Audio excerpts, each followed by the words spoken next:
Hello, today we're gonna learn about chapter number 3, ninth class, NCRT, Atom and Molecules.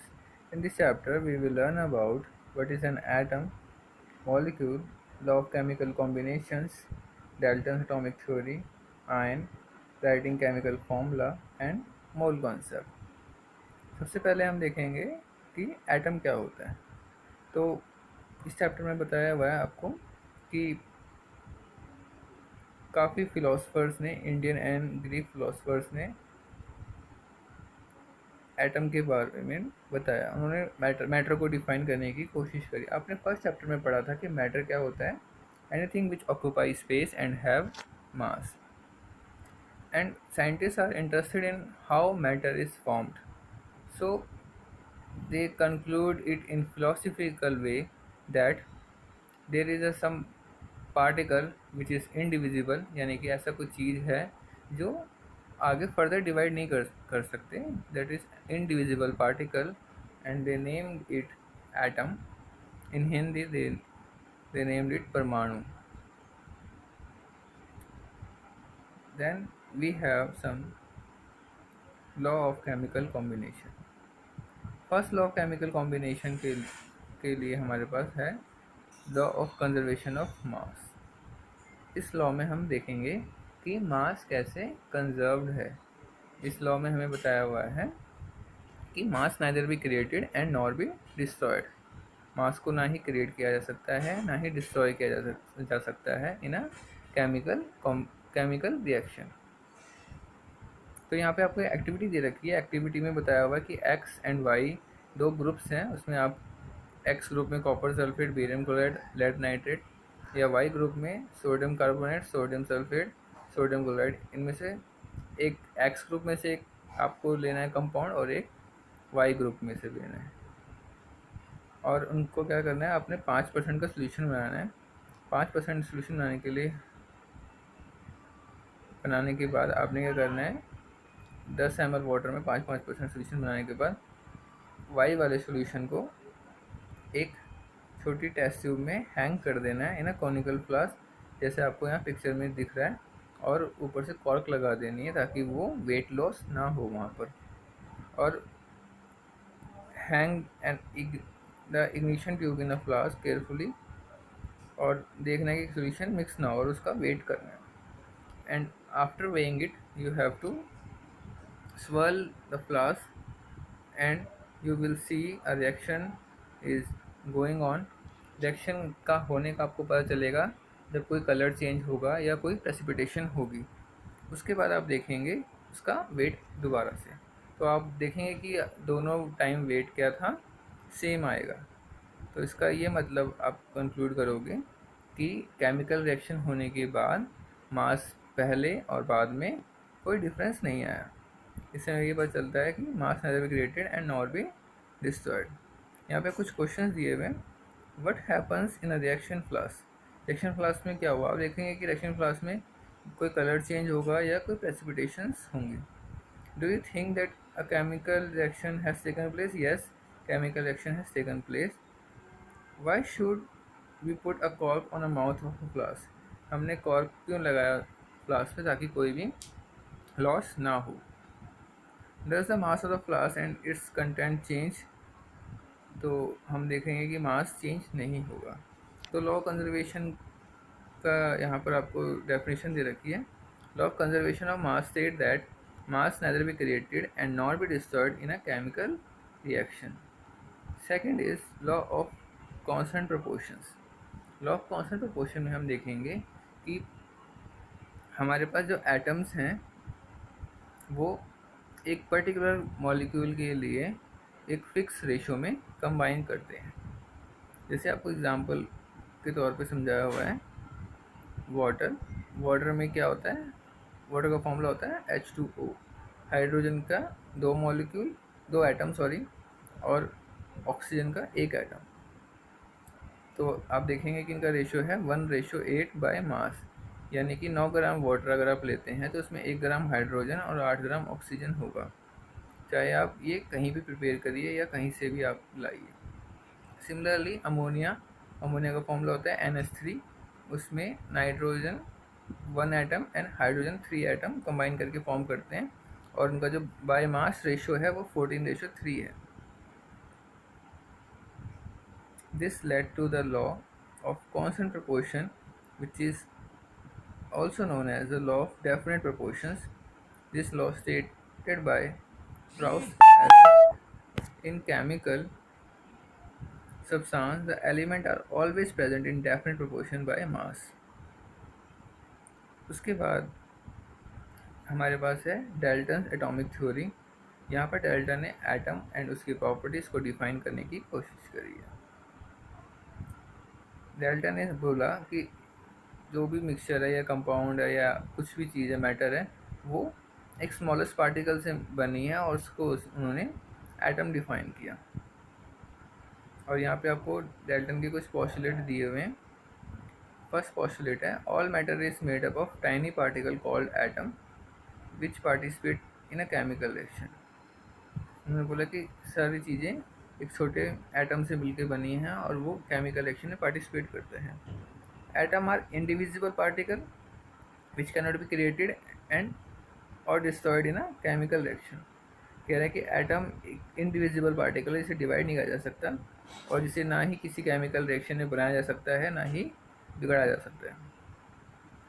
Atom of a given element are identical in mass and chemical property. एक particular element के जो atom है उसका properties क्या होंगी, same रहेंगी और masses भी सेम रहेंगे। Atom of different element have different mass and chemical property. Different elements के जो एटम होंगे उनके मासेस और केमिकल प्रॉपर्टीज़ अलग होंगे।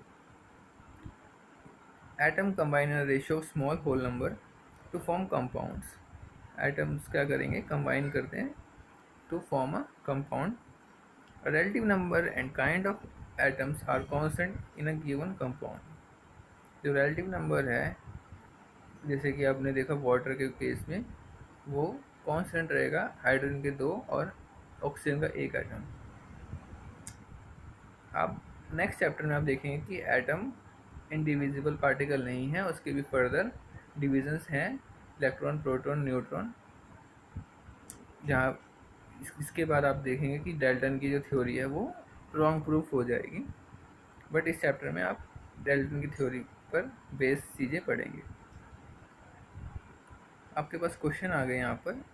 इन a reaction 5.3 gram of sodium carbonate reacted with 6 gram of acetic acid. The product were 2.2 gram of carbon dioxide, 0.9 gram water and 8.2 gram of sodium acetate. Show that these observations are in agreement with the law of conservation of mass. ये कह रहे हैं कि आपको ये reactant दे दिए sodium carbonate and acetic acid और आपका उसके बाद प्रोडक्ट बना carbon dioxide, water and sodium acetate. आप रिएक्टेंट के मासेस को ऐड करेंगे और प्रोडक्ट के मासेस को ऐड करेंगे तो आप देखेंगे कि दोनों का आंसर 11.3 आ रहा है। तो आप देखेंगे कि लॉ कंजर्वेशन ऑफ मास क्या है, यहाँ पर वैलिड है। नेक्स्ट क्वेश्चन है hydrogen and oxygen combine in a ratio of 1:8 by mass to form water. What mass of oxygen gas would be required to react completely with 3 gram of hydrogen gas? In this question we will do this by unitary method. आप एक side hydrogen लिखेंगे, दूसरी side oxygen. Hydrogen के नीचे 1 and 3 लिखेंगे, oxygen के नीचे 8 and x लिखेंगे और इन्हें क्रॉस मल्टीप्लाई करेंगे तो आप देखेंगे x into 1 and this is equal to 3 into 8, यानी कि हमारे पास 24 gram of oxygen will be required to completely react with 3 gram of hydrogen. Next question है which postulate Dalton's atomic theory is result of the law conservation of mass. Law conservation of mass से Dalton के कौन सा postulate drive हुआ है? तो second postulate है atom are indivisible particle which cannot be created और destroyed in a chemical reaction. ये law of conservation of mass पे बेस है। Which postulate of Dalton's atomic theory can explain the law of definite proportion. कौन सा postulate law of definite proportion को define करता है? तो हम देखेंगे postulate number 6 relative number and kind of atom are constant in a given compound. 6 postulate इसका answer. Next is what is an atom. आपने कभी मज़दूर को वॉल बनाते हुए देखा है? वॉल से रूम और उससे बिल्डिंग। तो आप देखेंगे इसमें जो बिल्डिंग ब्लॉक है वो ब्रिक है। सिमिलरली आपने एंट हिल देखा होगा। एंट क्या करते हैं? सैंड की हेल्प से एंट हिल बनाते हैं। तो वहाँ पर सैंड क्या है? बिल्डिंग ब्लॉक है। तो दोनों केसेस में आप देखेंगे कि ब्रिक और सैंड क्या है? बिल्डिंग ब्लॉक है। इसी तरह सभी मैटर के लिए एटम क्या है? बिल्डिंग ब्लॉक है। Next is how big are atom? Atoms are very small. They are smaller than anything that we can imagine or compare with. More than million of atoms were stacked would make a layer barely as thick as sheet of paper. कह रहे कि अगर millions of atom की layer बना दें तब भी वो आपके एक पेपर की शीट के बराबर होगा। Atomic radius is measured in nanometre. Nanometre होता है 1 मीटर इक्वल टू 10⁹ नैनोमीटर। आपको नीचे टेबल में रिलेटिव साइजेस दे रखे हैं, उसे रिमेंबर करने के लिए हमें ज़रूरत नहीं है। We might think that if atom are so insignificant in size why should we care about them. हमने देखा कि एटम का साइज़ बहुत छोटा है तो हम उसके बारे में क्यों सोचें, पर हमें देखेंगे हम कि जो हमारी दुनिया है वो एटम से मिलकर बनी है। सभी नॉन लिविंग थिंग्स एटम से मिलकर बनी है। यहाँ पर आपको एक पिक्चर शो करी हुई है जिसमें सिलिकॉन का सरफेस दिखाया गया है जहाँ पर आपको एटम्स दिख सकते हैं। नेक्स्ट है what are the modern day symbol of atom of different element. Dalton ने पहली बार एलिमेंट्स के सिंबल को डिफाइन करने की कोशिश करी जो आपको यहाँ पर शो किए गए हैं, पर बाद में ब्रिजिलियस ने सजेस्ट करा कि एलिमेंट्स के नाम उनके फर्स्ट लेटर या फर्स्ट टू लेटर्स पर बेस होने चाहिए, जो आज की डेट में हम फॉलो करते हैं। In the beginning the name of element were derived from the name of place where they were found for the first time. For example, the name copper was taken from Cyprus. Some names were taken from their specific color. For example, gold was taken from English word meaning yellow.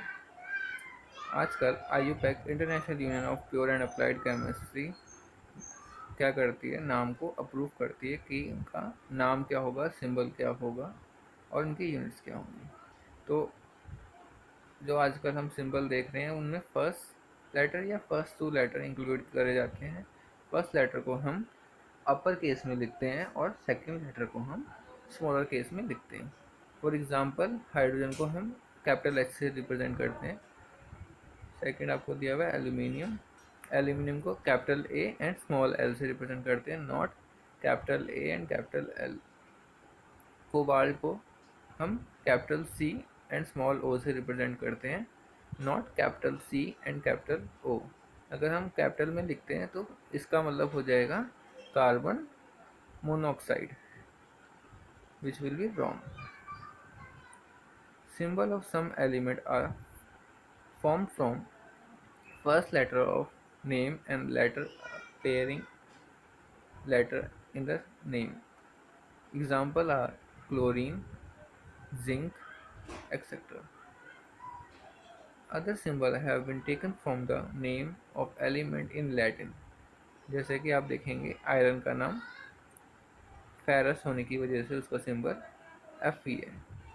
ऐसी sodium का नाम नाइट्रियम होने की वजह से sodium है, and potassium का symbol K है because of its name कैलियम।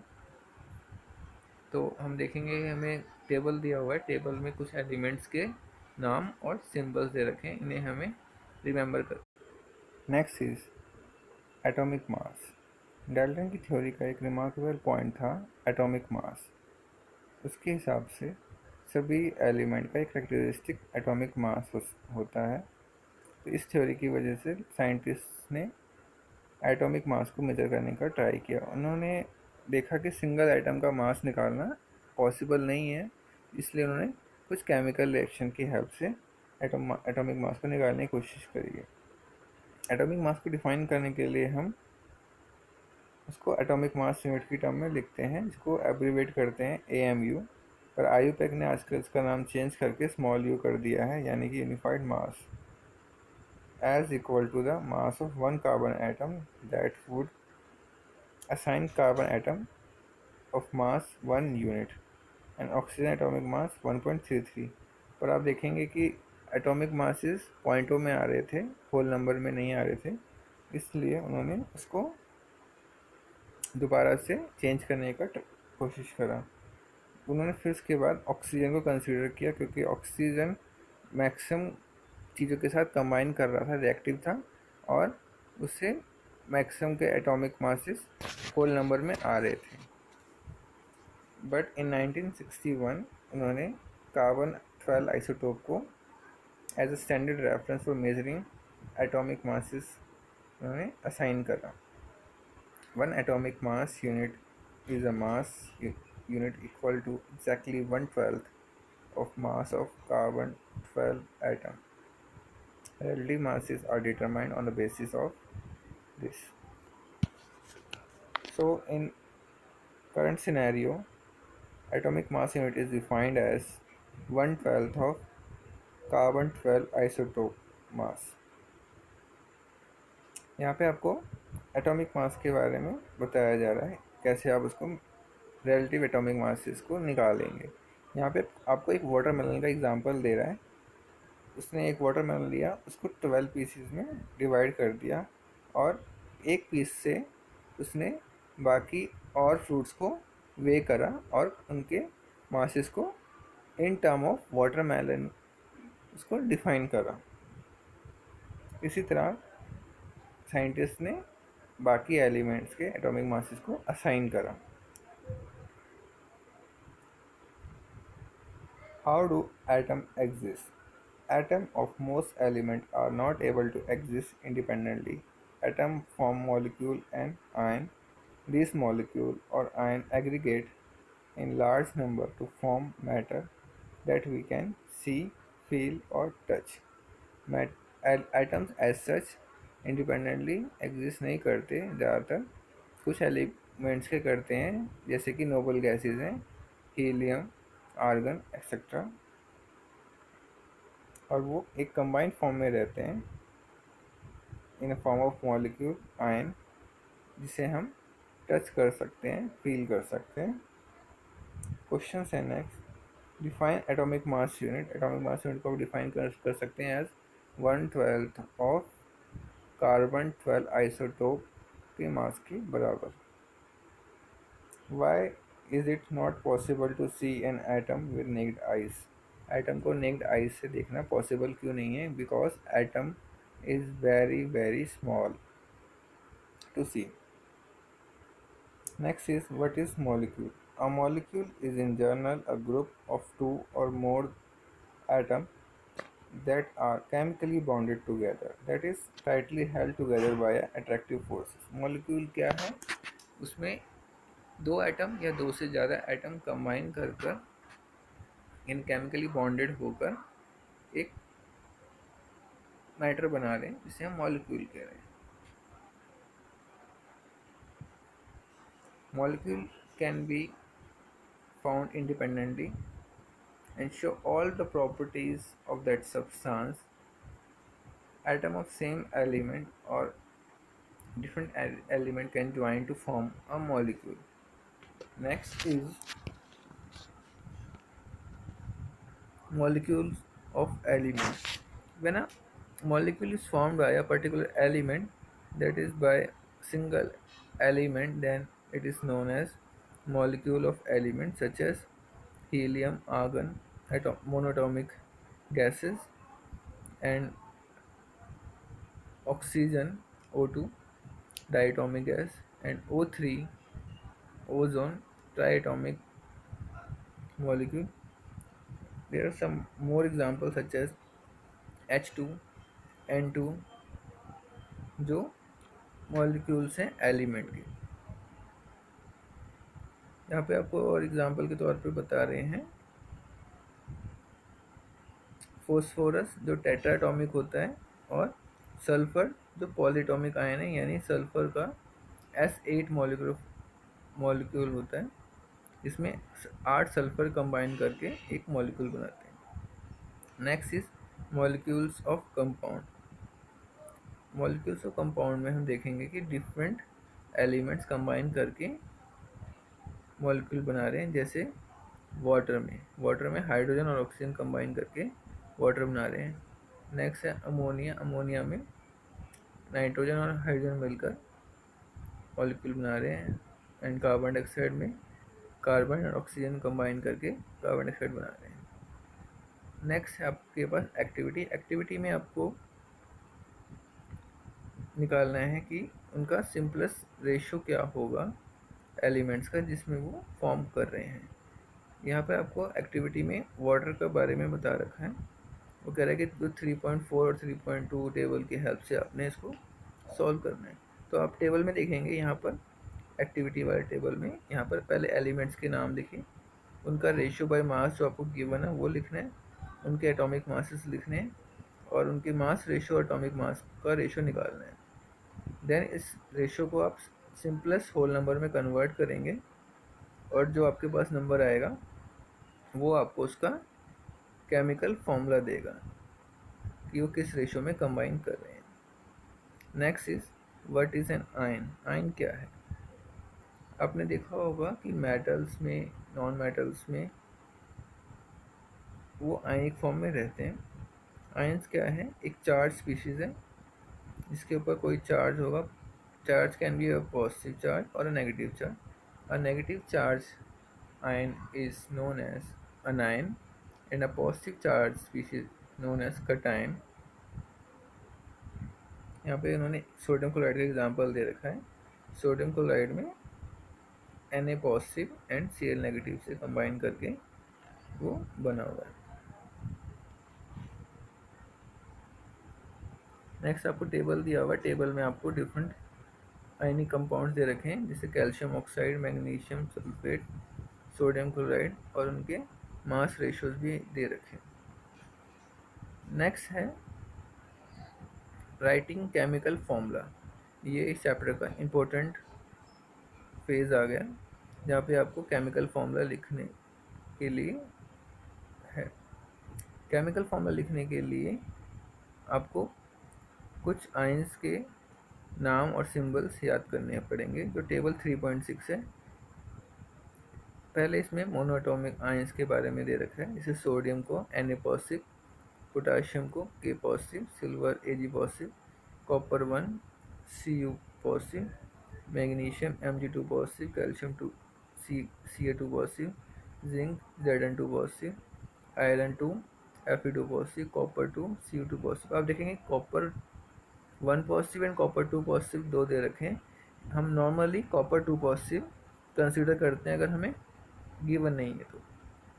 Aluminium 3 positive, iron 3 positive. Iron का भी इसी तरह iron 2 positive and iron 3 positive given है। जनरली हम आयरन 2 पॉजिटिव कंसीडर करते हैं अगर हमें अनलेस गिवन ना हो। इसी तरह नेगेटिव आयंस में क्लोराइड है, ब्रोमाइड है, Br negative, iodide I negative, oxide O2 negative, sulphide S2 negative, nitride N3 negative, hydride H negative. और पॉलीएटॉमिक आयन में आपके पास है ammonium hydroxide, ammonium ion hydroxide, ammonium NH4 negative, hydroxide OH negative, nitrate NO3 negative, hydrogen carbonate HCO3 negative, carbonate CO3 negative, sulphide SO3 negative, sulphate SO4 negative, and phosphate PO4 negative. ये जो table है आपको learn करना पड़ेगा। यहाँ पर आपको बता रहे हैं कि द कंबाइनिंग पावर और a capacity of element is known as its valency. Valency can be used to find out how an atom of an element will combine with atom of another element to form a chemical compound। वो कह रहे कि कोई atom कैसे combine करेगा, उसकी combining capacity क्या है, वो उसकी वैलेंसी से पता लगेगा। वैलेंसी के बारे में आप नेक्स्ट चैप्टर में पढ़ेंगे।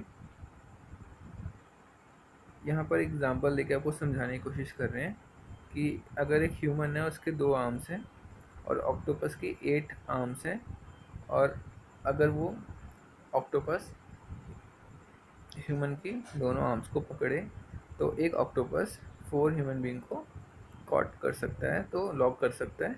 तो आप देखेंगे इसका फॉर्मूला क्या बन जाएगा। ऑक्टोपस को अगर ओ से रिप्रेजेंट करें और ह्यूमन को एच से, तो फॉर्मूला बन जाएगा OH4। इसी तरह से हम केमिकल फॉर्मूलाज को रिप्रेजेंट करते हैं। यहाँ पे कुछ केमिकल फॉर्मूला को लिखने के लिए कुछ रूल्स दे रखे हैं। फर्स्ट रूल है द वैलेंसीज और charge on the ion must balance. जो चार्ज दिया हुआ है या वैलेंसी है वो बैलेंस होनी चाहिए।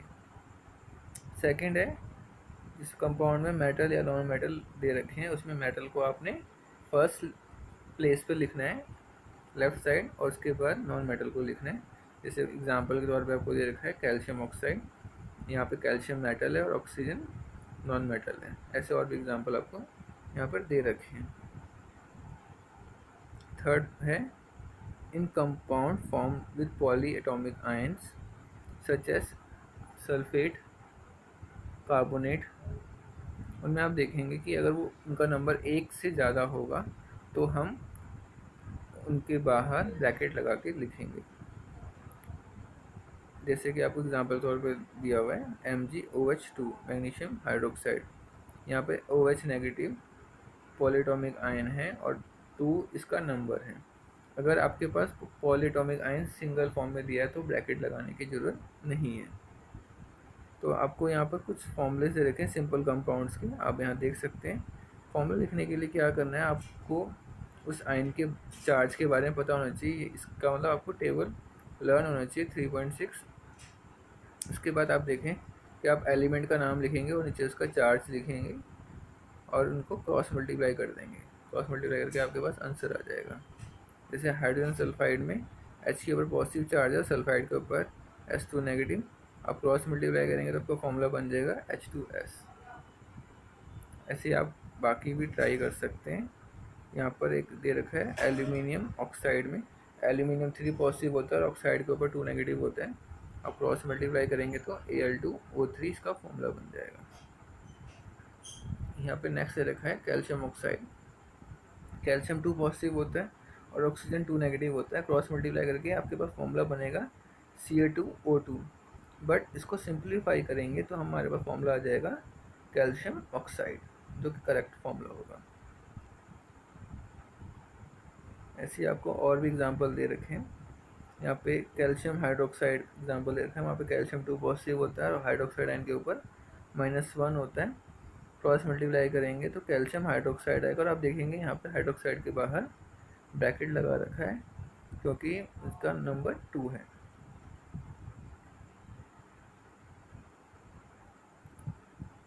एक और यहाँ पर दे रखा है मुश्किल अमोनियम सल्फेट, अमोनियम आयन के ऊपर +1 चार्ज होता है, सल्फेट पर 2 नेगेटिव, और जब इन्हें कंबाइन करेंगे तो आपका क्रॉस मल्टीप्लाई करके फॉर्मूला आ जाएगा NH4 ट्वाइस SO4। आप देखेंगे NH4 के आगे ब्रैकेट लगा हुआ है और सल्फेट के आगे नहीं, क्योंकि NH4 का नंबर 2 है। नेक्स्ट आपके पास क्वेश्चंस आ गए। Write down the formula of sodium oxide. Sodium oxide का फॉर्मूला क्या होगा, सोडियम के ऊपर +1 चार्ज, ऑक्साइड के ऊपर 2 नेगेटिव, तो आपका फॉर्मूला बन जाएगा क्रॉस मल्टीप्लाई करके Na2O। Next is aluminium chloride, aluminium के ऊपर 3 पॉजिटिव चार्ज, क्लोराइड के ऊपर 1 नेगेटिव, आपका फॉर्मूला बन जाएगा क्रॉस मल्टीप्लाई करके AlCl3। Next is sodium sulphide, sulphide के ऊपर चार्ज होता है, आप देखेंगे यहाँ पर सल्फाइड के ऊपर चार्ज है 2 नेगेटिव। तो आपके पास क्वेश्चन है sodium sulphide, sodium sulphide Na1 positive and sulphide 2 negative, आपका फॉर्मूला बन जाएगा Na2S। Next is magnesium hydroxide, hydroxide के ऊपर -1 चार्ज होता है, मैग्नीशियम के ऊपर +2 चार्ज होता है, तो आपका फॉर्मूला बन जाएगा MgOH twice. Write down the name of compound represented by the following formula. आपको फॉर्मूले दे रखे हैं और इनके नाम लिखने हैं। तो आप इनके नाम ऐसे लिखेंगे, एल्यूमिनियम सल्फेट फर्स्ट का, सेकंड का कैल्शियम क्लोराइड, थर्ड का पोटाशियम सल्फेट, फोर्थ का पोटाशियम नाइट्रेट, फिफ्थ का कैल्शियम कार्बोनेट। इनके नाम लिखने के लिए आपको आयंस के बारे में इनका नेम्स को लर्न करना पड़ेगा। What is meant by the term chemical formula? Chemical formula से आप क्या समझते हैं? केमिकल फॉर्मूला जो है वो सिंबॉलिक फॉर्म में इनको रिप्रेजेंट करना केमिकल फॉर्मूला कहलाता है। How many atom are present in a H2S molecule? H2S molecule में कितने एटम प्रेजेंट हैं? तो आप देखेंगे H के 2 और S का 1 यानी कि 3 एटम प्रेजेंट हैं। Next is phosphate ion, PO4 3 negative ion, इसमें आप देखेंगे 5 atoms are present. Next is molecular mass and mole concept. आपने देखा एटॉमिक मास के बारे में, ऐसे ही मॉलिक्यूलर मास होता है। मॉलिक्यूलर मास निकालने के लिए हम क्या करते हैं कि डिफरेंट एलिमेंट के एटॉमिक मासेस को ऐड कर कर उनका मॉलिक्यूल्स का मॉलिक्यूलर मास निकालते हैं। जैसे आपको यहाँ पे एग्जांपल 3.1 दे रखा है, calculate the relative molecular mass of water. आपको यहाँ पे हाइड्रोजन का एटॉमिक मास क्या है 1U, ऑक्सीजन का 16U। फॉर्मूला क्या होता है वाटर का? H2O। तो आप क्या करेंगे, हाइड्रोजन के मास को 2 से मल्टीप्लाई करेंगे और ऑक्सीजन के मास को 1 से मल्टीप्लाई करेंगे और ऐड कर देंगे, तो आपके पास उसका मास आ जाएगा 18U। सिमिलरली नाइट्रिक एसिड का HNO3 का मास क्या हो जाएगा? हाइड्रोजन के लिए 1, नाइट्रोजन के लिए 14 एंड ऑक्सीजन के लिए 16 इंटू 3। आपके पास मास आ जाएगा 63। नेक्स्ट है formula unit mass. Formula unit mass of substance is sum of atomic masses of all atom in a formula unit of a compound. Formula unit mass भी molecular मास के जैसा ही होता है, इसमें भी ऑल आइटम्स का मास को ऐड करते हैं और फॉर्मूला यूनिट मास में उसका मास निकाल देते हैं। यहाँ पे एग्जांपल नंबर 3.2 में देखा है, calculate the formula unit mass of calcium chloride.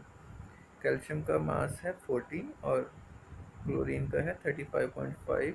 यहाँ पे क्लोरीन के 2 आइटम्स हैं तो 2 से मल्टीप्लाई कर देंगे, हमारे पास मास आ जाएगा 111U। नेक्स्ट आपको क्वेश्चन दे रखे हैं, calculate the molecular masses of H2, O2, Cl2, CO2, methane, CH4, C2H6 ethane, C2H4 ethene, NH3 ammonia और CH3OH मिथनॉल। तो उनके मासेस कैसे निकल जाएंगे? फर्स्ट हाइड्रोजन के लिए 1 into 2 equal to 2, oxygen O2 के लिए 2 इंटू 16 मास हो जाएगा 32। Cl2 क्लोरीन के लिए मास हो जाएगा हमारे पास 35.5 इंटू 2 71। कार्बन डाइऑक्साइड के लिए हो जाएगा हमारे पास मास कार्बन का 12, ऑक्सीजन का 16 इंटू 2 44, इसका मास आ जाएगा। मीथेन के लिए कार्बन का 12, हाइड्रोजन का 1 इंटू 4, आपका मास आ जाएगा 16। इथेन के लिए कार्बन का 12 इंटू 2, हाइड्रोजन का 1 इंटू 6, तो आपका इसका मास आ जाएगा 30।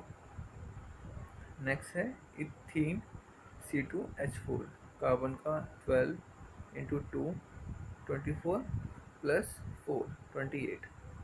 ऐसे ही अमोनिया का नाइट्रोजन के लिए 14, हाइड्रोजन के लिए 1 इंटू 3 ऐड करेंगे, मास आ जाएगा 17। लास्ट है मिथनॉल CH3OH, कार्बन के लिए 12, 4 हाइड्रोजन के लिए 4 इंटू 1 प्लस ऑक्सीजन का 16, आपका मास आ जाएगा 32। नेक्स्ट क्वेश्चन है, calculate the formula unit mass of zinc oxide, sodium oxide और पोटाशियम कार्बोनेट, और आपको इनके एटॉमिक मासेस नीचे दे रखे हैं। आप इनके एटॉमिक मासेस को ऐड करके सॉल्व कर सकते हैं। जैसे जिंक ऑक्साइड में जिंक का 65 दे रखा है, और ऑक्सीजन का आपको पता है 16 होता है। इनको ऐड कर देंगे, आपके पास आंसर आ जाएगा, जिससे पहले जिंक ऑक्साइड का आ जाएगा 81। सेकेंड है सोडियम ऑक्साइड। सोडियम के 2 मॉलिक्यूल हैं, 2 एटम है, तो 2 से मल्टीप्लाई कर देंगे 23 को, प्लस ऐड कर देंगे ऑक्सीजन के साथ, तो वो आ जाएगा आपके पास 46 प्लस 16। ऐसे ही आप देखेंगे पोटेशियम कार्बोनेट का भी आप फाइंड आउट कर। Next topic is mole concept. इसको समझाने के लिए हमें एक इक्वेशन दे रखी है 2H2 plus O2 give rise to 2H2O। इसको हम दो तरीके से समझ सकते हैं, 2 molecule of hydrogen combine with 1 molecule of oxygen to form 2 molecule of water, या से हमें समझ सकते हैं कि 4 unit of hydrogen combine with 32 unit of oxygen to give rise to 36 unit of water. तो आप देखेंगे कि उनको मासेस की टर्म में समझने से आसान है उनको नंबर्स की टर्म में समझना, इसलिए एक टर्म डिफाइन करेगी मोल, उसको हम MOL करके डिफाइन करते हैं। एवोगैड्रो ने एक नंबर दिया 6.022 × 10^23। एवोगैड्रो नंबर का क्या खासियत है कि किसी भी सब्सटेंस के 1 मोल में, यानी कि जितना उसका मोलर मास होगा उसमें उसका जो एक नंबर है वो फिक्स रहेगा, कोई वो मॉलिक्यूल हो, एटम हो, आयन हो। जैसे कि हाइड्रोजन है, हाइड्रोजन का मॉलिक्यूल का वेट क्या है 2 है, तो 2 ग्राम ऑफ H2 में 6.022 × एटम ही होंगे। या अगर आप कोई और भी एलिमेंट, कोई मॉलिक्यूल कुछ भी लेते हैं तो उनमें 1 मोल में उनके फिक्स नंबर ही मिलेगा। नेक्स्ट आपको एक क्वेश्चन दे रखा है, calculate the number of mole for the following. पहला क्वेश्चन इसमें पहला पार्ट है 52 gram of helium. 52 gram of helium आपको दे रखा है, तो आप देखेंगे हीलियम का मॉलिक्यूलर मास क्या है या मोलर मास क्या है। तो हीलियम का मोलर मास है 4, तो हम क्या करेंगे given weight upon molar weight करेंगे तो हमारे पास आ जाएगा आंसर 13। नेक्स्ट हमें दे रखा है कि 12.044 × 10^23 एटम्स ऑफ हीलियम। तो हम देखेंगे कि 1 मोल ऑफ हीलियम में कितने एटम होंगे 6.022 × 10^23। अगर हम इसको डिवाइड करते हैं उस नंबर ऑफ एटम से तो हमारे पास आंसर आ जाएगा 2। इसका आंसर हो जाएगा 2। नेक्स्ट क्वेश्चन है calculate the mass for the following 0.5 mole of N2 gas. तो हम देखेंगे कि N2 गैस का मोलर मास क्या होगा पहले। तो नाइट्रोजन का हमारे पास एटॉमिक वेट होता है 14, तो N2 का मोलर मास हमारे पास हो जाएगा 28। तो 0.5 मोल का मास कितना हो जाएगा हमारे पास 28 × 0.5, वो हमारे पास आ जाएगा 14। नेक्स्ट हमें दे रखा है 0.5 मोल ऑफ N एटम। तो नाइट्रोजन का हमारे पास वेट है 14 और 0.5 से मल्टीप्लाई कर देंगे तो उसका आंसर हमारे पास आ जाएगा 7। नेक्स्ट हमारे क्वेश्चन दे रखा है 3.011 × 10^23 एटम ऑफ नाइट्रोजन। तो आप देखेंगे कि एक मोल में 6.022 × 10^23 एटम्स होते हैं, तो उससे हम इसको डिवाइड करेंगे तो हमारे पास आ जाएगा 0.5 मोल ऑफ नाइट्रोजन। और 0.5 मोल ऑफ नाइट्रोजन एटम में कितना वेट आ रहा है उसका 7। नेक्स्ट हमें दे रखा है 6.022 × 10^23 N2 मॉलिक्यूल। तो इसका ये मतलब होगा कि 1 मोल ऑफ N2 मॉलिक्यूल, और 1 मोल का वेट कितना है हमारे पास 28। नेक्स्ट आपको क्वेश्चन दे रखा है calculate the number of particle in each of the following. इसमें हमें नंबर ऑफ पार्टिकल निकालना है। 46 ग्राम ऑफ सोडियम एटम। तो आप देखेंगे सोडियम एटम का जो एटॉमिक वेट है वो 23 है, तो अब 46 को 23 से डिवाइड करेंगे तो आपके पास आ जाएगा 2। तो हमें सोडियम के 2 मोल्स दे रखे हैं। 1 मोल में कितने एटम होते हैं 6.022 × 10^23, तो 2 मोल में उसका 2 से मल्टीप्लाई हो जाएगा। नेक्स्ट दे रखा है 8 gram of O2 molecule. O2 का हमारे पास मॉलिक्यूलर वेट क्या हो जाएगा 16 × 2 यानी कि 32। आप given weight divide molar weight करेंगे 8/32 करेंगे तो आपके पास 0.25 आ जाएगा, और उससे आप एवोगैड्रो नंबर को मल्टीप्लाई करके उसका नंबर निकाल सकते हैं। थर्ड है 0.1 मोल ऑफ कार्बन एटम। एक मोल ऑफ कार्बन आइटम में कितना मॉलिक्यूल हो रहे हैं एवोगैड्रो नंबर। तो अगर उसको हम 0.1 से मल्टीप्लाई कर देंगे तो वो हमारे पास 6.022 10 की पावर 22 आ जाएगा। नेक्स्ट आपको दे रखा है if 1 mole of carbon atom way 12 gram what is the mass of 1 atom of carbon. तो हमें पता है कि एक मोल में एवोगैड्रो नंबर जितने एटम होते हैं, तो हम क्या करेंगे 12 ग्राम को एवोगैड्रो नंबर से डिवाइड कर देंगे तो हमारे पास मास ऑफ 1 एटम आ जाएगा, which has more number of atom 100 gram of sodium और 100 ग्राम ऑफ आयरन। हम क्या करेंगे इनके एटॉमिक मासेस का यूज़ करके इनके नंबर ऑफ मोल्स निकालेंगे। सोडियम का एटॉमिक मास है 23, तो उसके नंबर ऑफ मोल्स क्या आ जाएंगे 100/23, और आयरन का नंबर ऑफ मोल क्या आ जाएगा 100/56। तो हम देखेंगे कि नंबर ऑफ मोल्स सोडियम के ज़्यादा हैं, इसलिए नंबर ऑफ एटम्स भी सोडियम के ज़्यादा होंगे। इसके बाद हमारे पास है एक्सरसाइज में क्वेश्चन है हमारे पास first, if 0.24 gram of sample of compound of oxygen and boron was found to be by analysis to contain 0.096 gram of boron and 0.144 gram of oxygen. Calculate the percentage composition of the compound by weight. Percentage composition में हम क्या करते हैं, given weight of element divide by total weight into 100। तो हमारे पास boron का क्या दे रखा है 0.096 ग्राम, तो हम क्या करेंगे इसको 0.096 डिवाइड 0.24 ग्राम करके इंटू 100 कर देंगे। सॉल्व करेंगे तो हमारे पास आंसर आ जाएगा 40%। सिमिलरली हम ऑक्सीजन के केस में करेंगे 0.144 डिवाइड 0.24 इंटू 100, तो हमारे पास आंसर आ जाएगा 60%। नेक्स्ट क्वेश्चन है, when 3 gram of carbon is burnt in 8 gram of oxygen, 11 gram of carbon dioxide is produced.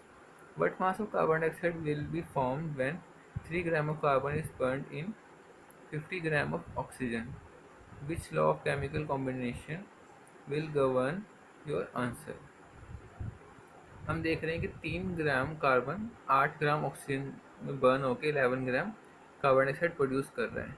तो उसकी इक्वेशन क्या बन जाएगी हमारे पास, carbon plus O2 give rise to CO2। तो हम देखेंगे कि जब 3 ग्राम का 8 ग्राम बर्न करके 11 ग्राम कार्बन डाइऑक्साइड बना रहा है, तो यहाँ पर ऑक्सीजन जो क्या होगा वो 8 ग्राम ही यूज़ होगा और 42 ग्राम लेफ्ट रह जाएगा। तो इसको गवर्न करता है law of constant proportion of chemical combination. Next question is, what is polyatomic ion? A group of atoms which behave as ion is known as polyatomic ion. For example, OH negative, SO4 2 negative, NO3 negative, etc. Write the chemical formula for following. Magnesium chloride, magnesium का charge होता है 2 positive, chloride का होता है 1 negative. Cross multiply करेंगे तो हमारा formula बन जाएगा MgCl2। ऐसी कैल्शियम ऑक्साइड, कैल्शियम के ऊपर होता है +2, ऑक्साइड के ऊपर -2, उनको क्रॉस मल्टीप्लाई करेंगे फॉर्मूला बन जाएगा Ca2O2। इसको सिंप्लीफाई करेंगे तो हमारे पास आंसर आ जाएगा CaO, कैल्शियम ऑक्साइड। नेक्स्ट है कॉपर नाइट्रेट। कॉपर के ऊपर हमें कुछ चार्ज नहीं दिया हुआ, कॉपर या 1 या 2 डिफाइन नहीं किया, तो हम इसे कॉपर 2 कंसिडर करेंगे। और नाइट्रेट का होता है NO3 नेगेटिव, उनको क्रॉस मल्टीप्लाई करेंगे तो हमारे पास आ जाएगा CuNO3 के बाहर ब्रैकेट होल्ड वाइज। नेक्स्ट है एल्यूमिनियम क्लोराइड। एल्यूमिनियम के ऊपर चार्ज होता है +3 और क्लोराइड के ऊपर होता है -1। क्रॉस मल्टीप्लाई करेंगे तो हमारे पास आ जाएगा AlCl3। नेक्स्ट है कैल्शियम कार्बोनेट। कैल्शियम के ऊपर होता है चार्ज 2 पॉजिटिव और कार्बोनेट के ऊपर होता है 2 नेगेटिव, तो हम क्रॉस मल्टीप्लाई करेंगे तो हमारे पास आंसर आ जाएगा CaCO3। नेक्स्ट क्वेश्चन है, give the name of the element present in the following compounds. पहला क्वेश्चन है आपके पास क्विक लाइम। क्विक लाइम क्या होता है हमारे पास, कैल्शियम ऑक्साइड। तो कैल्शियम ऑक्साइड में हमारे पास क्या क्या एलिमेंट है, कैल्शियम और ऑक्सीजन। नेक्स्ट है हाइड्रोजन ब्रोमाइड, तो इसमें हमारे पास एलिमेंट क्या है, हाइड्रोजन और ब्रोमीन। उसके बाद है बेकिंग पाउडर। बेकिंग पाउडर का फॉर्मूला होता है NaHCO3। तो इसमें सोडियम, हाइड्रोजन और कार्बन ऑक्सीजन है। नेक्स्ट है पोटाशियम सल्फेट। पोटाशियम सल्फेट का फॉर्मूला होता है K2SO4। तो यहाँ पोटाशियम है, सल्फर है, ऑक्सीजन है। नेक्स्ट आपको दे रखा है क्वेश्चन 6 क्वेश्चन में, calculate the molar mass of the following substances. आपको पहला मॉलिक्यूल दिया है इथाइन। इथाइन में हमारे पास C2H2 फॉर्मूला है। कार्बन का वेट होता है हमारे पास एटॉमिक वेट 12, 12 इंटू 2 आ जाएगा 24 प्लस 2 कर देंगे तो हमारे पास आंसर आ जाएगा। नेक्स्ट है सल्फर मॉलिक्यूल S8। सल्फर का वेट होता है 32, 32 इंटू 8 कर देंगे तो हमारे पास आंसर आ जाएगा 256। नेक्स्ट है फॉस्फोरस मॉलिक्यूल P4। फॉस्फोरस का एटॉमिक वेट आपको दे देखा 31, 31 इंटू 4 कर देंगे तो हमारे पास आंसर आ जाएगा 124। नेक्स्ट है HCl। HCl का हमें क्लोरीन का होता है 35.5 और हाइड्रोजन का 1 ऐड कर देंगे, हमारे पास आंसर आ जाएगा 36.5। नेक्स्ट है नाइट्रिक एसिड। नाइट्रिक एसिड का फॉर्मूला आपको दिया हुआ है यहाँ पर, हाइड्रोजन के 1, नाइट्रोजन का 14, ऑक्सीजन का 3 इंटू 16, आंसर आ जाएगा 63। What is the mass of 1 mole of nitrogen atom. तो नाइट्रोजन के 1 मोल के मास कितना आ जाएगा हमारे पास, जितना उसका एटॉमिक वेट होगा वो हमारे पास है 14। नेक्स्ट है 4 mole of aluminium atom. Aluminium atom का एटॉमिक वेट है 27। तो 4 मोल का वेट हो जाएगा 4 इंटू 27 यानी कि 108। नेक्स्ट है आपके पास, नेक्स्ट क्वेश्चन है 10 मोल ऑफ सोडियम सल्फाइड। इसको आपको मॉलिक्यूलर फॉर्मूला यहाँ पे दिया हुआ है, इसका मॉलिक्यूलर वेट निकाल लेंगे हम। Na2 का हो जाएगा 23 इंटू 2 प्लस सल्फर का 32 प्लस 16 इंटू 3 यानी कि 48 ऑक्सीजन के लिए। इनको ऐड कर देंगे तो हमारे पास आंसर आ जाएगा 126। नेक्स्ट क्वेश्चन है convert into moles. 12 gram of oxygen gas. Oxygen gas का मॉलिक्यूलर वेट कितना हो जाएगा हमारे पास, O2 का 16 इंटू 2 32। तो उसको कन्वर्ट कर देंगे मोल में, तो given weight upon molecular weight कर देंगे 12/32, इसका नंबर ऑफ मोल आ जाएगा। ऐसे 20 ग्राम ऑफ वाटर के लिए वाटर का मॉलिक्यूलर वेट होता है H2 का 2 प्लस 16 ऑक्सीजन का 18। तो हम क्या करेंगे, गिवन वेट 20 डिवाइड बाई 18 कर देंगे तो हमारे पास number of mole of water आ जाएगा। Similarly 22 gram of carbon dioxide के लिए कार्बन डाइऑक्साइड का मोलिकुलर वेट निकाल लेंगे। कार्बन का 12 प्लस ऑक्सीजन का 16 इंटू 2 ऐड करेंगे तो हमारे पास आंसर आ जाएगा 44।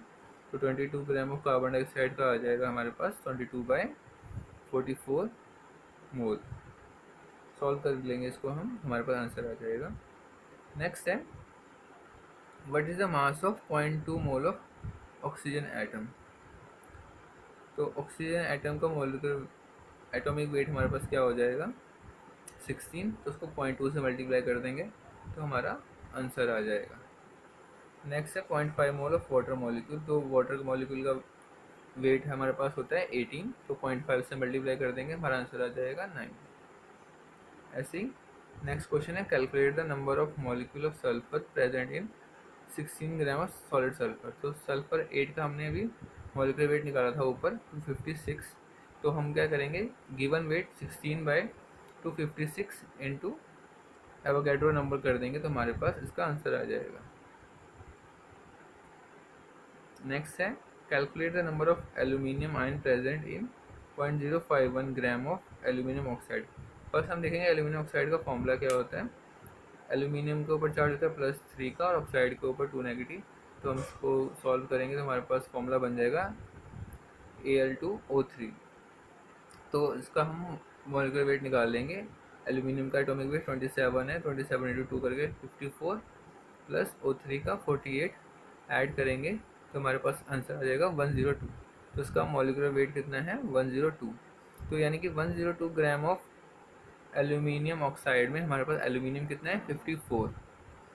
तो 0.051 ग्राम ऑफ एल्यूमिनियम ऑक्साइड में एल्यूमिनियम क्या होगा, इसे हम क्रॉस मल्टीप्लाई करके सॉल्व कर सकते हैं।